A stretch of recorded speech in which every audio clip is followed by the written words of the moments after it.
Et bonjour à toutes et à tous, et aujourd'hui dans cette vidéo je vais vous faire le test du LG G Flex. Donc le LG G Flex c'est le dernier smartphone que LG a lancé. Donc c'est un téléphone avec un écran incurvé. Donc c'est une très belle caractéristique que propose LG sur ce nouveau smartphone qu'il a lancé. Donc qu'est-ce que propose LG sur ce smartphone? C'est très simple. Donc premièrement je vais vous présenter les aspects techniques de cet appareil, et puis après on rentrera un peu sur l'aspect multimédia, l'interface de ce très beau smartphone.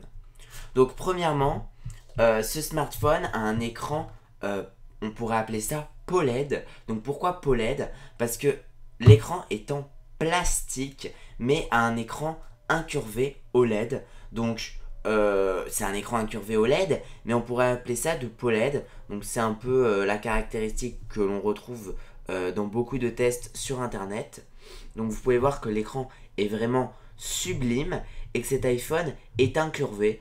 Grande caractéristique que l'on attendait dans les mois à venir, c'était les nouveaux téléviseurs, les nouveaux smartphones avec des écrans incurvés. Donc on peut voir ici, alors je vais vous le comparer avec un iPhone qui est pas incurvé du tout, et un LG. Donc ici on voit quand même en termes de comparaison que le LG est quand même arrondi à partir d'ici.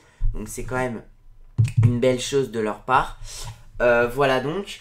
Ensuite on peut la définir comme une phablette. Pourquoi une phablette? Parce que quand on regarde par exemple l'iPad mini, qui est une tablette chez Apple, on peut voir la taille de cette tablette. Alors attendez, je vais prendre comme ça. Vous voyez la taille, et ici on a par exemple le LG G Flex qui fait quand même petit, mais pas tellement par rapport à l'iPad mini. Donc on pourrait le caractériser de phablette.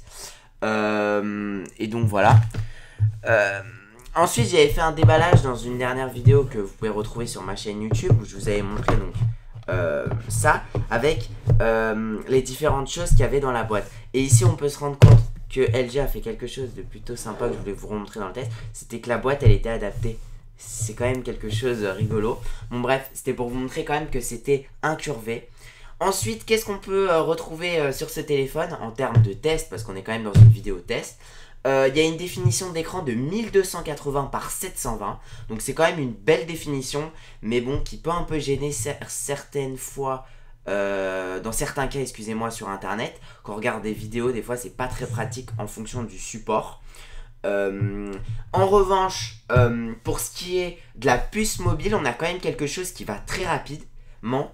On a une puce Snapdragon de 800, donc quadricœur de 800 de Qualcomm, qui est cadencée à 2,26 GHz, ce qui est plutôt une bonne qualité. Ensuite, en termes de mémoire vive, donc on est sur du 2 Go, donc ce qui est plutôt pas mal. Et pour ce qui est du stockage de cet appareil, on a 32 Go. Alors vous allez me dire, 32 Go c'est pas assez. Quand on regarde ce bel iPhone que j'ai acheté, qui a 16 Go, comparé à le LG G Flex, 32 Go ça paraît quand même beaucoup. Malgré tout, pour ceux qui sont un peu geeks et qui voient un peu des appareils de plus en plus stockés avec de plus en plus de mémoire de stockage, c'est quand même pas mal. En revanche, le point négatif que je pourrais donner à ce téléphone, c'est qu'il n'y a pas d'extension. Ça veut dire que vous ne pouvez pas rajouter des gigas. Si vous avez une petite carte mémoire SD de par exemple 64 Go que vous voulez ajouter à ce téléphone, ce n'est pas possible. Malgré tout, d'autres téléphones ont la capacité de mettre des cartes mémoire. Donc c'est vraiment dommage de la part de LG de ne pas avoir fait cela sur ce téléphone. Mais malgré tout, c'est quand même un très beau téléphone comme vous pouvez le voir. Donc on pourrait quand même faire un pass sur cette petite chose. Malgré tout, 32 Go c'est quand même pas mal. Donc c'est quand même un point négatif qu'il n'y a pas de lecteur SD, excusez-moi, de carte SD. Ensuite, une autre caractéristique de ce téléphone, c'est qu'il a un Bluetooth 4.0. Donc pour envoyer des fichiers, c'est pas mal, c'est rapide. J'ai fait des tests avec d'autres téléphones tournant sous Android, ça remplit ses fonctions largement. Et ensuite, ce téléphone fait de la 4.0, excusez-moi, de la 4G LTE. Donc, pour ce qui est du débit 4G par rapport à un iPhone, moi je suis chez Orange en 4G, ça remplit ses fonctions grandement. La vitesse est vraiment époustouflante. J'aurais jamais pouvoir avec un tel téléphone faire autant de téléchargements aussi vite en 4G. C'est vraiment époustouflant. Limite, la 4G va plus vite avec ce LG G Flex qu'avec mon iPhone. Pourtant, c'est le même forfait, donc c'est un peu bizarre sur ce point de vue-là. Pour ce qui est de l'interface, c'est de l'Android 4.2.2. À retenir que c'est pas la dernière version, c'est du Jelly Bean. Donc c'est un peu dommage de la part de LG de n'avoir pas développé quand même une dernière version de Android. Malgré tout, cette version est bien adaptée. Vous le verrez tout à l'heure quand je vous ferai un test d'interface. Pour l'instant, je vous explique un peu les caractéristiques de ce beau téléphone. Ensuite, on a une batterie à 3500 mAh, donc c'est pas mal. Contrairement à un iPhone, on tient vraiment dans des bonnes caractéristiques d'autonomie.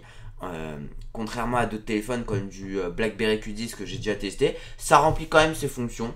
Et ensuite, maintenant, on va passer au design de cet appareil qui a quand même un design à lui. Donc ici on va pouvoir voir qu'il n'y a pas de bouton. Donc si on regarde sur le premier écran ici, on voit qu'il n'y a pas de bouton. Donc ça peut quand même choquer les gens qu'il n'y ait pas de bouton pour revenir. Donc tout est tactile ici, vous voyez des boutons, vous pouvez vous dire c'est des boutons, non c'est tactile, c'est sur l'écran. Donc c'est plutôt époustouflant de leur part d'avoir fait ça, de se dire non on enlève tous les boutons. Et ensuite pour ce qui est du volume, on les retrouve derrière les boutons. Donc on a deux boutons de volume, ici on a le bouton pour allumer le téléphone. Mais LG a fait quelque chose de bien, c'est qu'on peut double-cliquer sur l'écran. Voilà, et l'écran s'allume. Donc ça c'est bien, contrairement à l'iPhone, quand on veut l'allumer, ça ne marche pas. Dommage de leur point de vue là. Donc on a juste à faire ça, et on allume l'écran. Donc c'est plutôt un bon point positif. De plus, comme on a vu derrière le volume, on peut le régler ici simplement en faisant ça. Donc c'est quand même quelque chose parce qu'on a toujours les doigts derrière le téléphone. Donc c'est quand même un point positif encore une fois d'augmenter le volume juste en appuyant derrière. Autre chose, la batterie est courbée. Donc ça c'est quelque chose de difficile à faire de leur part à LG. C'est de faire une batterie courbée.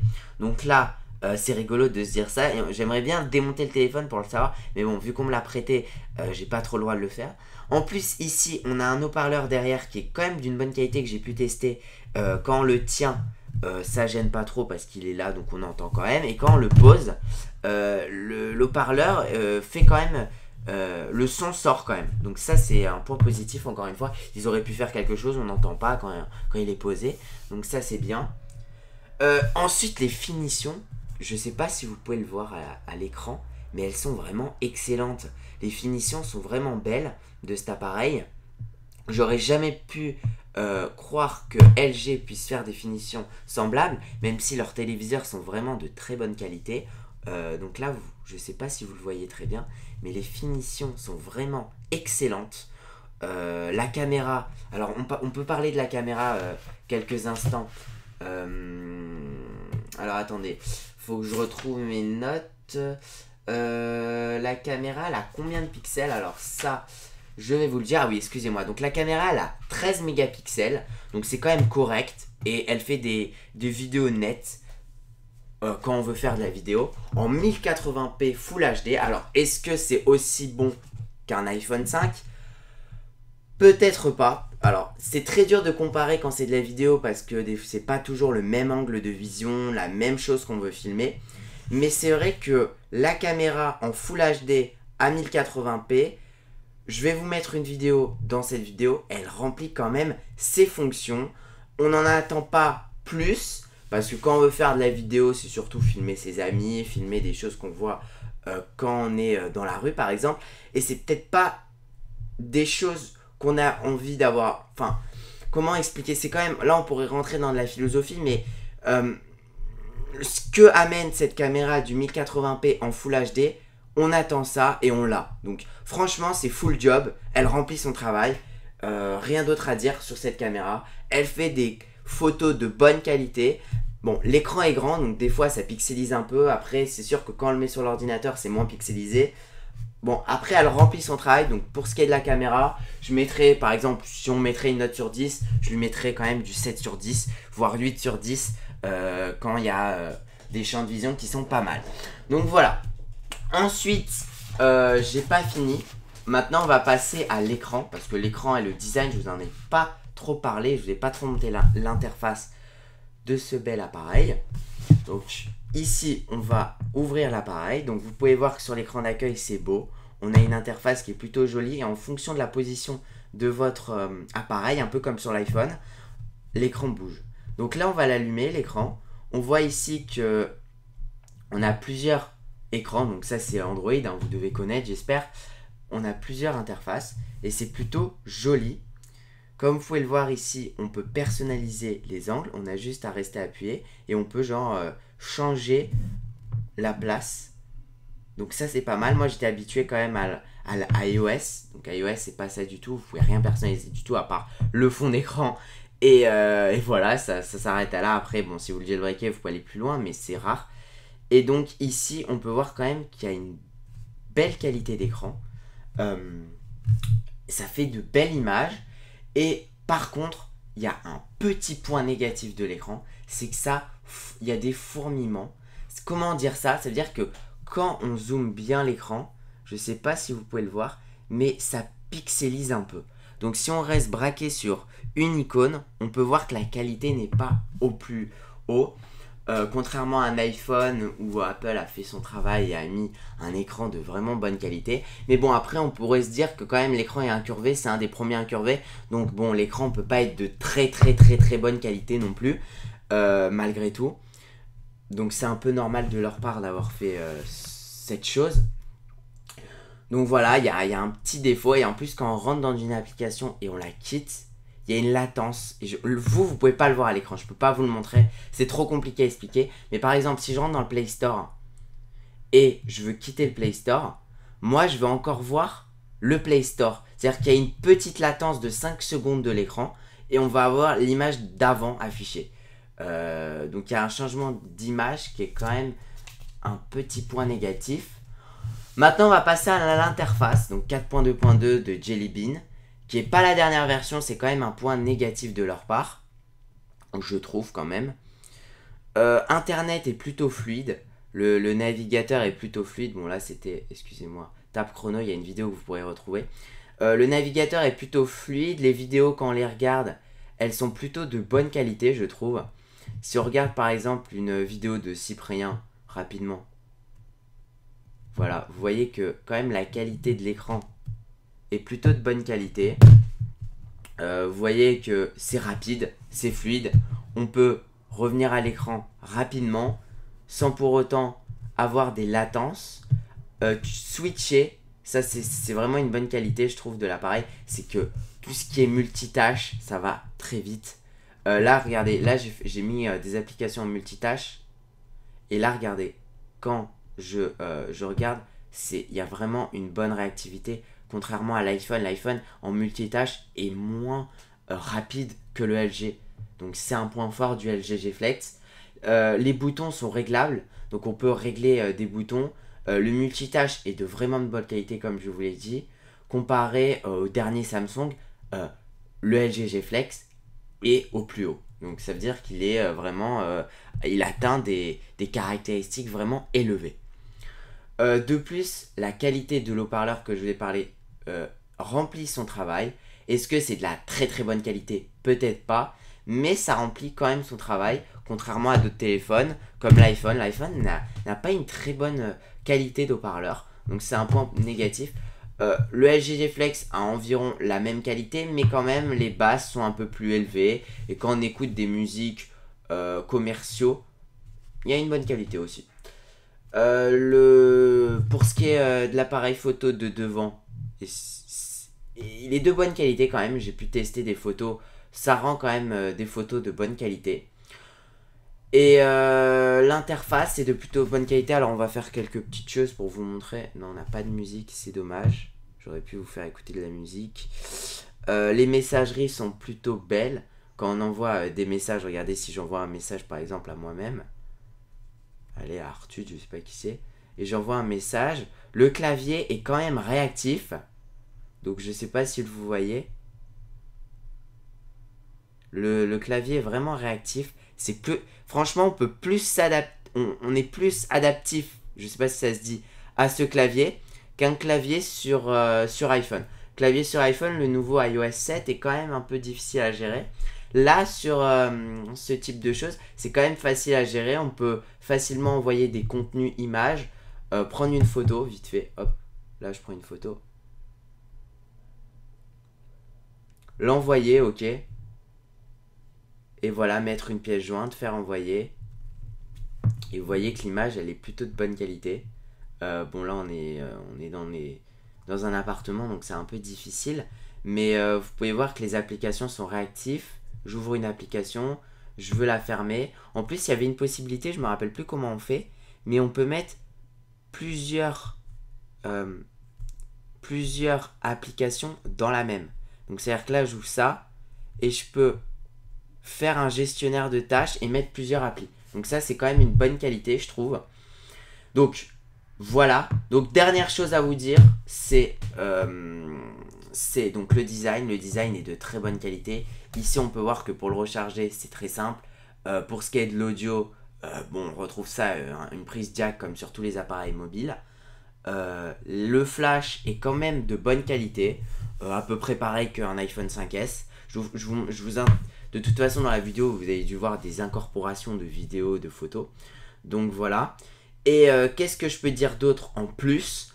Rien d'autre. C'est quand même un très bon appareil. Alors, je le conseille à qui? Je le conseille aux geeks. C'est-à-dire aux personnes qui ont de l'argent quand même. Parce que c'est un appareil quand même qui coûte, quand je vais vous dire le prix, vous allez tomber des nues. 700 €. Donc 700 €, c'est quand même un prix élevé. Alors non, c'est pas 700 €, c'est encore plus élevé, c'est 799 €. Donc 799 €, vous allez me dire quoi? 799 €, c'est trop cher. Bah oui, franchement, c'est quand même un appareil cher, mais il incorpore excusez-moi, j'arrive pas à parler. Une description vraiment lointaine. Ça veut dire que un écran incurvé, c'est vraiment époustouflant de trouver un écran incurvé dans cet appareil. C'est-à-dire que dans les téléphones, maintenant, avoir un écran incurvé, bientôt, ce sera normal d'avoir un écran incurvé. Moi, je vous demande d'aller à la Fnac ou dans des magasins où on peut tester cet appareil. Vous allez voir par vous-même que l'écran est vraiment époustouflant. Quand j'ai pu le recevoir, je me suis dit, waouh, comment LG a pu mettre un écran incurvé dans une phablette. C'est vraiment époustouflant. Alors, le prix est relativement bizarre. Alors, vous allez me dire pourquoi. Parce que, par exemple, sur Amazon, je vais vous mettre un lien en bas, on le trouve à 430 €. 430 €, c'est rien par rapport à ce qu'on peut trouver, ce que nous annonce LG, 799 €. Après, à la Fnac, on le trouve par exemple à 710 €. Donc, c'est bizarre. LDLC, 699. Rue du Commerce, 600 €. Pixmania, 547. Et Amazon, 430. Donc, c'est bizarre. Le prix varie beaucoup. C'est le premier téléphone où je vois que les prix descendent en fonction du commerçant.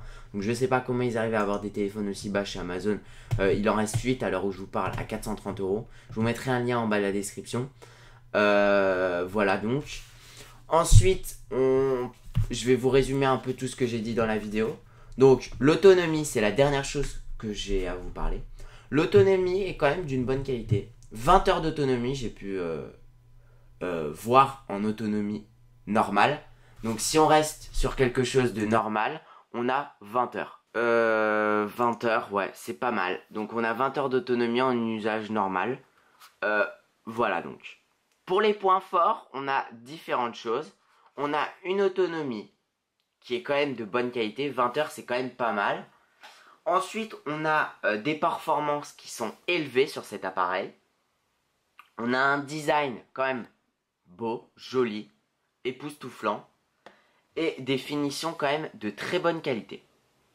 Pour ce qui est du son, on reste quand même sur du son avec l'haut-parleur de bonne qualité à peu près à... Je veux pas vous dire de conneries, je me rappelle plus exactement des descriptions, mais quand même de bonne qualité. Et les points faibles de cet appareil, on pourrait rester dessus, c'est que la définition de l'écran n'est pas de très bonne qualité par rapport à ce qu'on voit maintenant. Mais on est sur de l'incurvé, donc on pourrait faire un pass sur cette chose. Et on a quand même des marquages sur les dalles. Bon, à l'écran, je peux pas vous le montrer, c'est très difficile. Il faudrait que vous alliez voir dans un commerçant cet appareil pour vous rendre compte de ce que je vous raconte. Et il n'y a pas d'extension de stockage, donc vous ne pouvez pas rajouter des cartes SD. Petit point faible. Voilà tout, donc je resterai dernièrement sur l'avis de vous dire cet appareil est fait pour un geek. Parce que malgré tout, en ce moment même, vous devez avoir un smartphone. Tout le monde a un smartphone, un iPhone, un Android. Donc, est-ce que changer pour cet appareil? Bah oui. Franchement, si vous êtes un geek ou vous êtes quelqu'un qui aime toujours avoir le top de la perfection niveau technologie, je vous conseille ce téléphone qui est un très beau téléphone avec des technologies qu'on pourrait trouver que sur ce téléphone, excusez-moi. Donc, je vous conseille de l'acheter. J'espère que cette vidéo vous a plu. Donc c'était un test quand même complet, plus de 20 minutes sur ce téléphone, c'est quand même beaucoup. J'espère que cela vous a plu. N'oubliez pas de vous abonner à ma chaîne YouTube. J'ai quand même fait une vidéo de 20 minutes, c'est quand même long à réaliser, à parler, à faire le test, c'est quand même long. Donc j'espère que vous allez vous abonner à ma chaîne YouTube. Et si vous avez des questions, vous pouvez les poser en bas de la vidéo. J'espère que vous avez des questions. Je sais pas, vous avez une question, bah posez-la. Et si vous avez d'autres questions plus longues, j'ai un compte Twitter @artbenfr. N'oubliez pas, vous pouvez vous abonner à mon compte Twitter. J'espère que cette vidéo vous a plu et on se retrouve très vite sur artben.fr et la chaîne YouTube. Ciao ciao, bye. Merci d'avoir regardé ce test. Vous pouvez laisser un commentaire. J'espère que ce test vous a plu. Vous pouvez vous abonner à mon compte Facebook, Twitter et Google+, et à ma chaîne YouTube. On est de plus en plus. 2 de mes 2 dernières vidéos sont disponibles à droite de votre écran. N'oubliez pas de vous abonner à mon compte YouTube. Et si vous avez un commentaire, je serai là pour y répondre. Merci, ciao ciao.